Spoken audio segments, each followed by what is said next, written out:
This might just be me, but the promotional inflatable horse for this season is so funny looking, but I like it.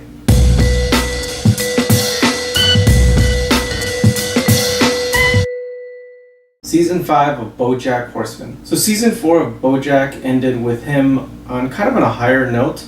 He found out Hollyhock was actually his sister and not his daughter. You kind of felt like he actually wanted to become a little bit of a better person. And at the end of the season, he accepted to do a brand new show for Princess Carolyn. So that's where Season 5 starts. The whole season is him filming episodes for this show. Right off the bat, he realizes that the show is kind of a reflection of who he is, or at least to what he felt he was in the past. He kind of hates the show because he feels that he's looking at himself while filming, and he wasn't very too happy with himself. And throughout the season, Bojack does seem like he wants to be a better person and not do all the fucked up shit he used to do. And he does try to self-rehab himself, but ultimately it just really leads to him getting worse and worse into a new addiction. I will say right away that this season does feel a little bit different from what they've been doing in the past. One thing I do like a lot is that because it's the 5th season now, we've gotten to know every single one of the main characters. They each have so much backstory and so much history to themselves. You're able to balance the show a lot more, as opposed to the first few seasons where it was only about Bojack, or even last season where he was gone from a lot of the episodes. This one has him in it, but has every single other character also just layering within the same story.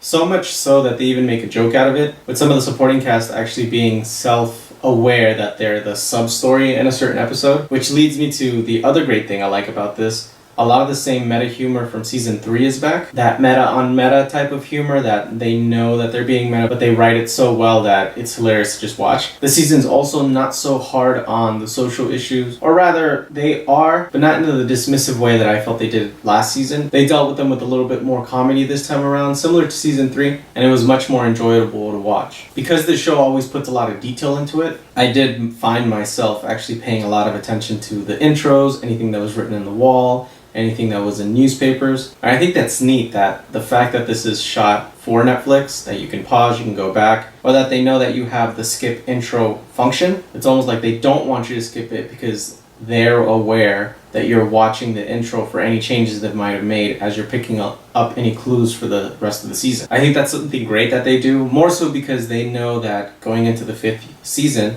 they've established a good fan base that is actually looking for that stuff, and it adds almost another layer to your viewing experience. Now, me personally, I still think I liked season 4 way more, and that's still my favorite season, but this was a very enjoyable season. I had a lot of fun with it, but I will say that it does feel like a transition season, and by that I mean this season seems like it's a gradual change into that new state in their life that a lot of these characters are going to have. At the beginning, Diane and Mr. Peanut Butter are divorced now. Bojack is trying to be better. Princess Carolyn is trying to have a baby. So for all your 4 main characters, you see them transitioning through all these changes that are happening from the beginning of the season to the end. Because the show knows that they have a pretty good fan base, that they can afford to give themselves a transition season, but still make it enjoyable. Because even in the end, it doesn't seem like they reached a certain conclusion, at least not what they kind of did with the 4 previous seasons, where at the end it pretty much felt like the show could just end there and that would be okay. And so because of that feeling of transition throughout the whole season, it ends like that. It's still in transition.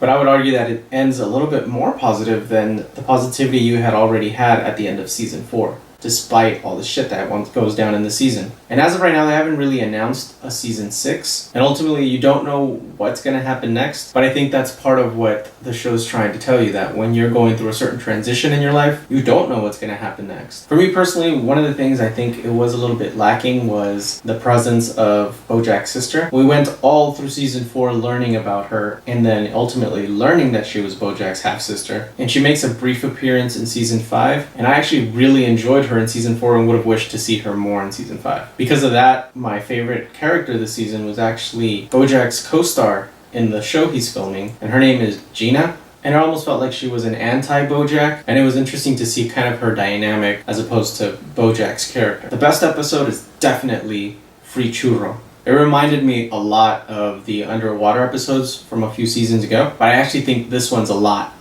better. It's way more simpler, and yet it's so full of emotion and so full of character development, and it carries so much weight despite how simple it is, because the episode is honestly just Bojack talking to the screen for the entire episode, but it works. And I think Will Arnett does an amazing job this episode. Overall, this transition season is fairly enjoyable, a lot of comedic moments, and ultimately it feels like you want to watch more because it's created to be so much of a transition. Biggest takeaway for me too is how a lot of people could potentially relate to Bojack trying to self-heal or self-rehabilitate himself, because he knows he has issues and he has problems, and so he goes about trying to deal with it his own way.